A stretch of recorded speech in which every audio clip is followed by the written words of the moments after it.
series, welcome to my channel Hema Hangama and welcome to Big Boss 8 series and episode number 83 లో ఏం జరిగింది. Mega chief అయింది మన Rohini. So ఎలా అయింది ఏంటి అన్నది కొంచెం మాట్లాడుకుందాం. అయితే కొన్ని విషయాల్లో బిగ్ బాస్ బాగా సపోర్ట్ చేశాడు అన్న కథనాలు కూడా మనం బయట చూస్తూ ఉన్నాము. ఎందుకు రోహిణి టీషర్ట్ లాస్ట్ వరకు పంపించలేదు, కావాలనే నిఖిల్ తోటి ప్యాచప్ చేస్తే రోహిణికి అవకాశం ఇస్తారన్న ఉద్దేశంతో లాస్ట్ వరకు పంపించలేదని కొన్ని ఛానల్స్ లో కొంతమంది మాట్లాడుతున్నారు. ఏమో వాళ్ళు ఎలా ఏ ప్యాటర్న్ లో తీసారో తెలియదు. నిజంగానే బిగ్ బాస్ బయాస్డ్ గా ఉండి రోహిణికే ఫేవర్ చేశాడేమో తెలియదు కానీ బట్ కాస్తో కోస్తో తను కూడా ఆడి ప్రూవ్ చేసుకుంది. సో కర్మ ఈజ్ ఏ బూమరాంగ్ అనే దానికి నిన్నటి ఎపిసోడ్ ఉదాహరణ అని చెప్పి అందరూ చెప్తూనే ఉన్నారు.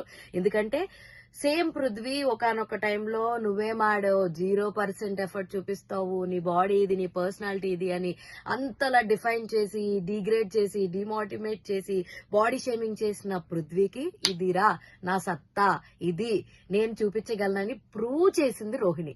సో నిన్న ఎపిసోడ్ లో చూస్తుంటేనే పాపం చాలా ఎమోషనల్ అయ్యాను నేనైతే. అంటే పృథ్వీ ఫస్ట్ నుంచి ఉండి గెలవలేదని చెప్పి బాధపడాలా, లేదంటే రోహిణి అంత బాగా ఆడిందని ఆనందపడాలా? సో ఇలా మిక్స్డ్ ఎమోషన్స్ తోటి నేను ఎపిసోడ్ అయితే నేను చూశాను. అయితే పాపం అందరూ చాలా బాగా ఎఫర్ట్స్ పెట్టారు. విష్ణు కొంచెం కన్నింగ్ గేమ్ ఆడింది, యష్మి తన ఎఫర్ట్ తను ఇచ్చింది. పాపం ప్రతిసారి నేను లీస్ట్ లో ఉన్నానని బాధపడుతూ ఉంది. సో వాటర్ గ్లాసెస్ గేమ్ లో అయితే విష్ణు లాస్ట్ కి వచ్చేసరికి తేజ గ్లాసెస్ పడేసేసింది. సో అలా పాయింట్స్ లీడ్ లో చూసుకుంటే లాస్ట్ లో వచ్చేసి యష్మి, దాని తర్వాత విష్ణు, తేజ అండ్ రోహిణి అండ్ పృథ్వీ ఉన్నారనమాట. అలా వీళ్ళ ముగ్గురికి మాత్రమే పాట్ టాస్క్, సీసా మీద ఒక సైడ్ వేలు ఉండాలి, ఇంకో సైడ్ పాట్ ఉండి శాండ్ వేయాలన్నమాట. సో ఆ టాస్క్ లో రోహిణి అండ్ పృథ్వీ లాస్ట్ వరకు ఉన్నారు. జస్ట్ పృథ్వీ పాడేసిన ఫ్రాక్షన్ ఆఫ్ సెకండ్స్ అనొచ్చు, లేదంటే ఒక 30-40 సెకండ్స్ రోహిణి హోల్డ్ చేసి పడేసింది. ఈవెన్ దో తనకి కాలుకి ఆల్రెడీ రాడ్స్ ఉండి కాలుకి అంత దెబ్బ ఉండి కూడా తను అంతసేపు ఉండడం నిజంగానే చాలా గ్రేట్. సో పాపం గెలిచిన తర్వాత ఎమోషనల్ గా ఏడ్చేసింది.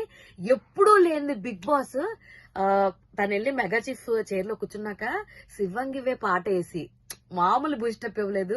అందులో ఉంటది లైన్స్ ఉంటాయి, నువ్వేం చేయలేవని ఎవరన్నా ఏమన్నా కూడా నువ్వు ప్రూవ్ చేయగలవని ఒక లైన్స్ ఉండేసరికి ఆ లైన్స్ రాగానే బిగ్ బాస్ అని చెప్పేసి సో వీళ్ళందరూ అయితే ఫుల్ హ్యాపీ ఉన్నాడు. నిఖిల్ అయితే చేసినంత వరకు సపోర్ట్ చేశాడు పృథ్వీని. ఆ తర్వాత ఇటు తను డబుల్ సపోర్ట్ చేశాడు మన రోహిణిని కూడా.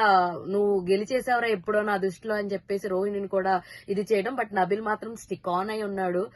నిఖిల్ కే సపోర్ట్ పృథ్వీకే సపోర్ట్ చేద్దాం అనుకున్నాడు, పృథ్వీ దగ్గరే ఉన్నాడు. బట్ నిఖిల్ అయితే అటు ఇటు వెళ్ళి బ్యాలెన్స్ చేశాడు అనమాట. నిన్న ఎపిసోడ్ అయితే నాకు చాలా చాలా చాలా బాగా నచ్చింది.